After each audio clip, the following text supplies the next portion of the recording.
오늘 하늘의 하나님이 주시는 형통이라는 제목으로 하나님 말씀 나누겠습니다. 제가 계속해서 성공에 대한 말씀을 이어가려고 합니다. 이 성공이라는 단어를 한번 쭉 성경에서 찾아보니까 형통이라는 단어로 번역된 곳이 여러 곳에 있다는 것을 알 수 있었습니다. 그래서 이 형통이라는 단어가 물론 다 성공이라는 단어로 쓰이는 것은 아니지만 정말 많은 경우 하나님께서 형통하게 하시는 사람들은 바로 이러한 성공하게 하시는 목적과 뜻이 있으셨고, 그리고 형통한 삶을 살아가는 사람들의 특징이 하나님이 주시는 형통이 있었다라는 것입니다. 내가 얻어낸 형통이 아니라, 내가 똑똑하고 잘나서가 아니라 하나님이 형통을 허락해 주십니다. 그래서 시편에도 118편인가 말씀에 하나님 저에게 형통을 주시옵소서라고 꼭 구합니다. 형통은 받는 것입니다. 그리고 주시는 분은 하나님이십니다. 오늘도 느헤미야가 고백하기를 하늘의 하나님께서 우리를 형통하게 하실 것이다라는 거죠. 하나님이 형통을 주신다라는 겁니다. 오늘 말씀의 배경이 되는 느헤미야는 여러분 잘 아시겠지만 예루살렘에 파견된 총독이죠. 계속해서 예루살렘 성벽이 무너졌다는 얘기, 또 성전이 무너졌다는 얘기를 듣고 굉장히 마음 아파하던 느헤미야가 왕에게 가서 구해서 결국 예루살렘으로 파송을 받는 총독이 됩니다. 그래서 예루살렘에 와서 예루살렘의 이 황폐한 성벽, 무너졌던 성벽, 이 말씀 중간에 보면 아시겠지만 짐승이 지나갈 곳이 없습니다. 왜 그렇습니까? 이 성벽이라는 것이 다 큰 돌덩어리들인데 돌덩어리들이 무너져서 길을 다 막고 있고, 그래서 말도 지나갈 수 없고 사람도 지나갈 수 없을 정도로 완전히 무너진 성, 이 성이 무너졌다는 건 이 고대 이 시대에 그냥 사람이 살지 못하는 곳이 되었다라는 말입니다. 그 정도로 안타까운 상황이 되었는데 거기에 느헤미야가 와서 성벽을 둘러본 다음에 그것을 이제 재건하기를 시작하는 말씀이 오늘 말씀입니다. 근데 오늘 말씀을 보면 두 가지 큰 도전을 느헤미야가 만나는 것을 보게 됩니다. 자, 형통이라는 것이 제가 요셉을 언젠가 설교할 때도 그런 말씀을 드린 적이 있습니다만 문제가 없고 아무 어려움이 없다라는 그런 뜻만을 말하진 않습니다. 형통은 문제를 이겨내는 힘입니다. 도전을 넘어서는 힘입니다. 그래서 형통한 사람들은 그냥 평안하게 아무 문제 없이 건강하게 자녀들도 잘 되고, 물론 그것도 형통이라고 말할 수 있겠지만 요셉처럼 감옥에 들어가도 이겨내고, 할렐루야, 나를 어렵게 하는 사람이 있어도 이겨내고, 사업이 무너졌어도 다시 일으켜 세우고, 이런 여러 가지 어려움 속에서 계속해서 그것을 넘어가는 사람이 형통한 사람입니다. 오늘 인생 가운데 어려움을 만나신 분들 계시다면 오늘 말씀이 여러분 가운데 위로와 힘과 능력이 되시길 축복합니다. 이 말씀을 통해서 무너진 성벽을 다시 세우고 우리를 넘어뜨리려고 하는 수많은 산발락과 도비아와 게셈 사람, 수많은 사람들을 이겨내는 은혜가 있으시기를 축복합니다. 두 가지 도전이라고 말씀을 드렸습니다. 우리가 무엇을 꿈꾸든지 꿈을 꾸면 도전을 만납니다. 꿈이 없는 사람이 도전이 없죠. 오늘 아무 일도 하지 않고 집에서 넷플릭스만 봐야지, 별로 도전이 없습니다. 물론 갑자기 정전이 될 수도 있겠고 문제가 생길 수도 있겠지만 꿈이 없으면 도전도 없습니다. 그러나 내가 가서 오늘 내가 장사 잘해야지, 반드시 도전이 있습니다. 내가 가서 목회 잘해야지, 도전이 있습니다. 이런 모든 꿈들, 우리가 갖고 있는 계획들에는 도전이 있습니다. 근데 그 도전을 감당하려고 하는 사람이 형통의 은혜를 만나게 됩니다. 첫 번째 도전은 생각보다 예루살렘 성이 더 많이 망가져 있었다는 사실입니다. 느헤미야는 알고 있었습니다. 성벽이 무너진 것도 알고 있었지만 오늘 하나님의 감동으로 새벽에 나가서 봅니다. 그럼 이게 참 일을 잘하는 사람들의 특징입니다. 가서 봐야 합니다. 살펴봐야 합니다. 눈으로 봐야 보이는 것이 있고, 직접 밟아봐야 느껴지는 것이 있고, 현장에 가봐야 오는 감동이 있습니다. 느헤미야는 어떤 관료로서 가서 손가락질하면서 이거 해라라고 그거 하기 위해 간 것이 아니라 발로 밟고 눈으로 보기 위해 그곳에 가서 보게 됩니다. 그래서 막상 보니까 이게 만만치 않은 거예요. 다녀보니까 이 성벽이 무너진 규모가 생각했던 것보다 훨씬 더 크고 심각하다라는 것이죠.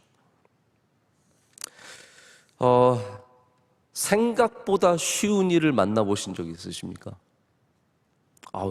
아이 낳는 거 생각보다 쉬운데 한 5은 낳아야겠는데 그러시던가요? 제가 우리 청년들 아이 낳는 거 보면은 청년이 아이를 낳지는 않습니다. 청년이 결혼을 한 다음에 아이를 낳습니다. 네. 청년들이 아이를 낳는 걸 보면은 다들 처음에 막 정말 혼비백산을 합니다. 너무 힘들다고. 어떻게 이걸 또 하냐고. 근데 하나님 주신 은혜는 뭐냐면 망각의 은혜를 주세요. 그래서 처음 아기를 낳은 다음에 그 힘든 거를 까먹고 이제 또 둘째도 낳고 셋째도 낳게 되는 것 같습니다.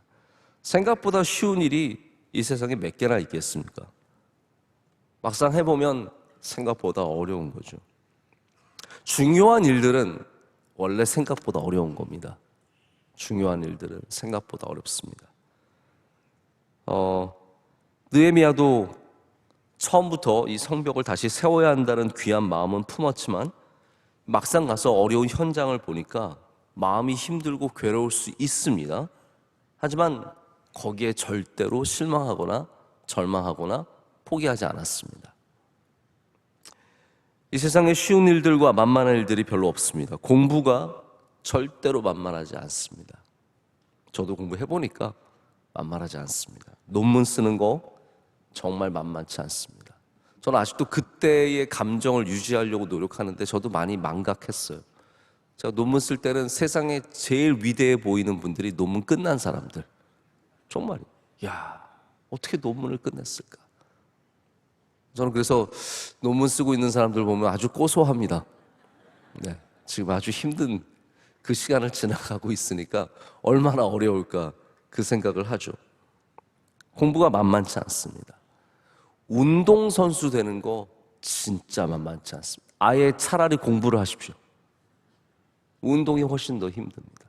운동선수들은 매일같이 완전히 그 삶에 헌신해야 되고요. 이게 몸으로만 한다고 하지만 정신적으로 얼마나 스트레스가 많이 쌓이는지 모릅니다. 만만치 않습니다. 여러분, 예수님 잘 믿는 거 만만치 않습니다. 예수님 잘 믿는 거 이거 절대로 쉬운 일은 아닙니다. 하지만 우리가 어렵다고 좌절하거나 어렵다고 다 포기해서는 안 되겠죠. 우리가 직분을 맡을 때 어려워서 안 하시는 분들이 종종 있습니다. 근데 여러분, 어려워도 하면 하나님께서 은혜를 주시고 형통하게 하십니다. 느헤미야가 성벽의 어려움을 보고 무너진 것을 보고 낙심하지 않았습니다. 이 어려운 거 내가 어떻게 하지? 제가 이게 이해화를 말씀을 드릴까 말까 했는데 그냥 생각이 나니까 말씀을 드릴게요. 이게 비교는 안 되지만 저희가 가끔 아이들과 함께 제가 레고를 할 때가 있습니다. 레고 아세요? 네, 레고를 할 때가 있는데 이렇게 딱 펼쳐놓으면 낙심이 됩니다. 이걸 어떻게 다 하나? 자동차 이걸 어떻게 다 끼워 맞추나? 별의별 생각이 다 들어요. 근데 저희 아들은 막 신나서 아빠 해요 막 그러는데 나는 안 했으면 좋겠다. 근데 가서 앉아서 하나씩 맞추다 보면 돼요. 하나씩 맞추다 보면 됩니다. 여러분, 낙심하지만 않으면 할 수 있습니다. 근데 많은 사람들이 무너진 것만 보기 때문에 그게 앞으로 얼마나 걸릴지, 이게 얼마나 힘든 일인지 그 생각에 손이 움직이지 않고 발이 움직이지 않습니다. 그래서 우리가 형통하기 위해서 반드시 지켜야 하는 것이 낙심의 마음. 이거를 우리가 반드시 싸워서 이겨야 합니다. 낙심의 마음. 우리 성경의 대표적인 인물, 형통의 인물이 누구입니까? 요셉입니다. 형통한 사람, 요셉입니다. 형통이라는 단어, 제일 먼저 나오는 데가 엘리에셀의 단어입니다. 우리가 순조롭게라는 말이 성공이라고 했는데 그 일이 끝나갈 때쯤 엘리에셀이 다시 하나님께 형통하게 하소서라고 되어 있는데 그것이 또한 역시 하나님 저에게 성공을 주시옵소서의 말이에요. 그런데 인물로서 가장 먼저 대입이 된 사람은 요셉입니다. 형통한 사람이 요셉이죠. 그래서 우리는 요셉을 통해서 형통이 무엇인지를 배우게 됩니다. 근데 요셉만큼 낙심할 일을 많이 만난 사람도 별로 없습니다. 요셉은 정말 삶의 모든 순간이 낙심의 순간이었습니다. 여러분, 우리가 이 기이한 인생을 어떻게 표현할 수 있습니까? 요셉만큼 이거를 우리가 쉽게 말하자면 꼬였다라고 해요. 참 인생 꼬였다. 사람들이 낙심할 때가 내 인생이 꼬인 것 같을 때 낙심하게 되는 것 같습니다. 야, 내가 잘 됐으면 벌써 저기까지 갈 수 있었는데 뭔가가 꼬인 거예요. 뭔가가 나를 잡고 있는 것 같고 남들처럼 안 풀리는 거죠. 꼬여 있는 거예요. 다른 사람들은 다 잘 되는 것 같은데 내 사업은 꼬인 것 같습니다. 내 일은 잘 진행이 되지 않고 나를 힘들게 하는 사람들 만나고, 그게 요셉이지 않습니까? 하필이면 형들을 만났는데 형이 10명이나 있는데 하나같이 어떻게 그렇게 못된 형들을 만났습니까? 애굽에 가도 좋은 집들이 많은데 하필이면 꼬인 거예요. 잘 믿으면 잘 형통하게 될 것 같은데 오히려 깨끗하게 살려다가 감옥에 들어가게 된 거죠. 그런데 요셉이 그 어떤 장소에서도 그 어떤 사람들을 만나도 낙심하거나 원망하거나 포기하거나 불평하지 않았습니다. 할렐루야. 여러분, 이게 얼마나 참 중요한 믿음의 마음입니까? 여러분, 믿음이 나타나는 모습들이 이런 모습이에요. 우리가 잘 믿는다라는 것을 여러 가지로 표현할 수 있지만 낙심하지 않는 것이 잘 믿는 겁니다. 우리의 어려운 삶 속에 포기하지 않는 것이, 그것이 믿음입니다. 인간적으로 왜 감옥에 앉아 있으면 왜 낙심되지 않겠습니까? 그런데 하나님께서 그에게 형통하는 마음을 주셨고 감당하게 하셨습니다. 느헤미야도 수없이 낙심할 만한 일을 만나지만 낙심하지 않았습니다. 어떻게 성벽을 세우는 일이 뭐가 만만하겠습니까? 그래서 형통을 누리는 사람들의 특징이 쉽게 보고 또 쉽게 낙심하지 않는다라는 것이죠. 일을 봐도 이거 뭐 막 대충 하면 되겠지 이러는 법이 없습니다. 그런 사람들은 형통하기 어렵습니다. 세상에 쉬운 일이 없다는 것을 분명하게 알아야 되고요. 그래야 또 쉽게 낙심하지 않습니다. 결혼 절대로 쉬운 일 아닙니다. 아이 낳는 거 쉬운 일 아닙니다. 직장 가는 거 쉬운 일 아닙니다. 뭐든지 쉬운 일이 아니고, 여러분이 은혜의 눈을 가지려면 남들이 하는 일도 쉽게 보면 안 됩니다. 남들이 하는 일을 어렵게 봐줘야 하고 어려운 일을 해줘서 고맙다라고 얘기해 줘야 됩니다. 남들이 하는 거, 야, 목사는 좋겠네, 주일날 한 번만 일하면 되잖아, 이런 생각을 하는 사람들이 있습니다. 우리는 맨날 한 주 내내 일하는데 목사들은 주일만 일하면 되겠네. 그거 다 꼬인 사람들이에요. 남의 일을 쉽게 보면 저는 저희 아내가 제일 불쌍해 보여요. 아이들 셋이나 키우는 게, 저는 그 삶을 하루도 못 살 것 같아요. 어떻게 그 아이들을 3명을 다 키웁니까? 저는 저희 아내 일이 어렵게 보입니다. 근데 감사한 것은 저희 아내도 저의 일을 어렵게 봐줍니다. 힘들게 봐주는 거예요. 집에 앉아가지고 지는 주일만 일하면서 이렇게 하지 않습니다. 그러니까 감사한 거죠. 여러분, 서로의 일을 어렵게 봐주셔야 돼요. 왜냐하면 실제로 일이 어렵기 때문입니다. 일이 어렵기 때문입니다. 여러분, 낙심하지 않고 나아가시기를 축복합니다. 두 번째 느헤미야에게 있었던 도전은 느헤미야에게 반복적으로 있었던 사람들의 도전입니다. 산발락과 도비아와 오늘 말씀에는 아라비아 사람 게셈까지 나옵니다. 사람의 도전이 참 어렵습니다. 여기 세 사람이 보니까 성경에서 사람들의 이름을 쓸 때는 출신 지역의 이름을 꼭 쓸 때가 있습니다. 이게 굉장히 중요한 연관성이 있기 때문이에요. 여러분, 우리가 아무리 지역주의를 벗어나려고 노력을 하지만 지역과 사람이 어느 정도 연결이 되어 있어요. 충청도 사람들은 양반이고, 그렇죠? 뭐 이런 게 다 있지 않습니까? 여기 세 사람은 각각 다른 지역에서 온 사람입니다. 호른 사람 산발락과 암몬 사람 도비아와 아라비아 사람 게셈입니다. 이 지역이 의미하는 특징도 물론 있겠지만 사실은 단순하게 접근하자면 별의별 사람들이 다 있다는 말이에요. 한번 따라해 볼까요? 별의별 사람들이 있다. 그럼 이걸 인정하셔야 됩니다. 진짜 세상에는 산발락과 도비아와 게셈 각각 별의별 사람들이 있어요. 어떤 특정한 지역에 아라비아 사람만, 암몬 사람만 우리를 어렵게 하는 게 아닙니다. 암몬 사람 사라지면 또 호른 사람 나오는 것이고, 호른 사람 사라지면 또 여기 게셈, 별의별 사람들이 계속 끊임없이 나오는 거예요. 그래서 이 사람이 없어지면 괜찮겠지. 내 인생에 저 인간만 없어지면 괜찮아질 것 같지만 또 다른 사람이 어렵게 하기 때문에 우리는 사람을 이겨야 합니다. 사람의 도전을 넘어서야 합니다. 그리고 대부분의 사람들은 무너진 성벽의 어려움보다 사람의 어려움으로 인해서 힘들어합니다. 이것이 우리의 현실입니다. 무너진 성벽 앞에서는 그냥 꾸준히 일하면 되지만 사람의 어려움이 우리를 힘들게 하고 괴롭게 하고 넘어지게 하고 그리고 우리로 형통하지 못하게 하는 일들이 많습니다. 성벽보다 사람이 힘듭니다. 그래서 좋은 사람 만나는 게 얼마나 큰 은혜인지 모릅니다. 여러분, 좋은 사람 만나는 것을 위해서 기도하셔야 됩니다. 이 세상에는 이상한 사람, 별난 사람, 특이한 사람, 독특한 사람, 별의별 사람들이 다 있습니다. 이런 사람들이 있는 것도 당연하게 여길 줄 알아야 합니다. 우리 직장에 상사가 어렵다. 왜 나는 이렇게 꼬여서? 아니에요. 그거 당연한 겁니다. 인생을 살아가다가 어려운 사람 만나는 것이 얼마나 당연한 일인지 모릅니다. 다만 우리는 거기에 걸려 넘어지지 말아야죠.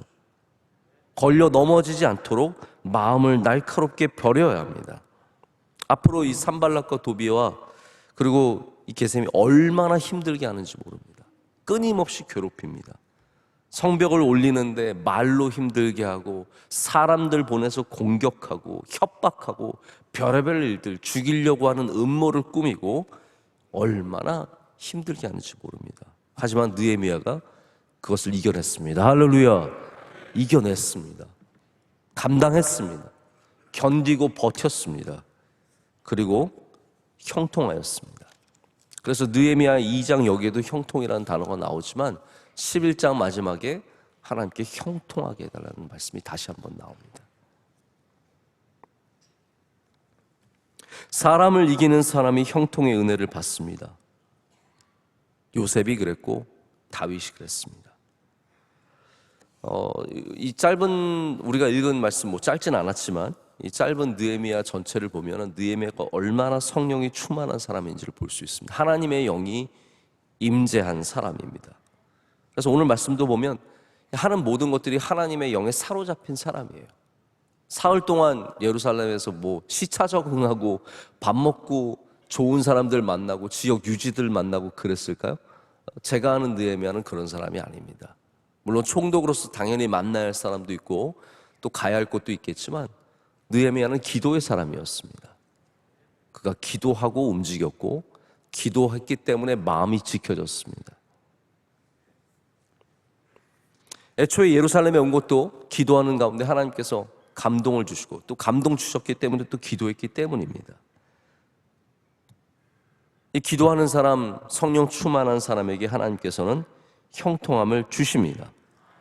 자, 제가 오늘 처음에 말씀드렸죠. 형통을 주시는 분은 하나님이십니다. 이것이 성경의 일관적인 메시지입니다.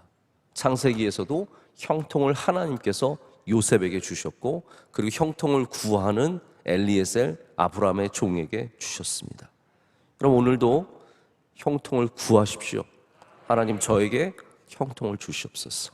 무너진 성벽을 일으키게 하시고 사람들의 도전을 이겨내게 하여 주시고 여기서 하나님의 영광을 나타내게 하여 주시옵소서. 구하실 때 하나님께서 여러분 걸어가는 그곳마다 무너진 성벽 사이를 걸어 다니고 때로는 지나가지 못하는 길을 만날 때에도 어려운 사람을 만날 때에도 하나님께서 형통하게 하셔서 주님의 영광을 이 땅 가운데, 여러분의 삶 가운데 나타내실 줄로 믿습니다. 기도하시겠습니다. 하나님 아버지, 감사합니다. 오늘도 밝은 아침을 우리에게 허락해 주시니 감사합니다. 하나님, 이 새벽에 나와 주님께 기도하는 주의 백성들에게 형통함을 주시옵소서. 우리 삶의 수많은 무너진 성벽을 일으켜 세워주시오며 우리 앞에 있는 수많은 도전들을 이겨낼 수 있도록 주님 우리와 동행하여 주시고 형통하게 하여 주시옵소서. 하나님, 이 나라가 형통하게 하여 주시옵소서. 나라에 있는 모든 어두움들을 물러가게 하여 주시고 악한 영들이 범접하지 못하게 하여 주시고 이 민족과 이 백성과 이 나라가 하나님을 경외하게 하여 주시옵소서. 하나님 아버지, 주의 사랑하시는 귀한 백성들 한 분 한 분 삶 가운데 주의 은혜와 긍휼을 부어 주시옵소서. 새지 않게 하셔서 넘쳐나게 하시고 하나님의 영광을 드러내는 주님의 귀한 백성들 되게 하여 주시옵소서. 2023년에 꿈꾸는 모든 것들 하나님께서 형통하게 하여 주시고 주의 자녀들에게 은혜를 더하여 주시오며 모든 기업들이 일어서게 하여 주시옵고 건강의 은혜를 허락하여 주시옵소서. 하나님 아버지, 우리 명성교회 위에도 주의 은혜를 더하실 줄로 믿습니다. 모든 일들이 단단히 서게 하여 주시옵고 주의 영광이 임재하는 교회가 되게 하여 주시오며 영원토록 예배와 기도로 깨어있게 하여 주시옵소서. 하나님, 1월 달에는 우리 재직들 더 열심히 새벽을 깨우게 하여 주시고 모든 예배마다 풍성한 은혜를 내려주셔서 우리 한국교회의 소망이 될 수 있도록 우리 예배를 회복시켜 주시옵소서. 하나님, 이번 주일에는 우리 함께 러빙 축제의 예배를 드립니다. 모든 순서 위에 주님께서 영광 받아 주시고 준비하는 모든 주의 종들과 함께하여 주시옵소서. 오늘 저녁에도 간증 집회 있습니다. 하나님, 놀라운 성령의 충만함이 있게 하여 주시옵소서. 오늘도 나와서 많은 기도의 제목을 내놓을 때 하나님 들어주시고 응답하여 주시고 넘치게 부어 주시옵소서. 하나님, 모든 선교사님들 지켜주시고 특별히 사랑하는 원로 목사님 항상 동행하여 주시며 주의 형통함의 은혜를 더하여 주시옵소서. 오늘 추운 날씨에도 안내하고 봉사하는 주의 귀한 종들을 기억하여 주시오며 우리 기도하신 집사님 그 삶 가운데 만복을 더하시고 형통하게 하여 주시옵소서. 오늘도 승리하는 날이 될 줄로 믿습니다. 우리와 함께하여 주시고 우리의 삶을 인도하여 주시옵소서. 예수 그리스도의 이름으로 기도드립니다. 아멘.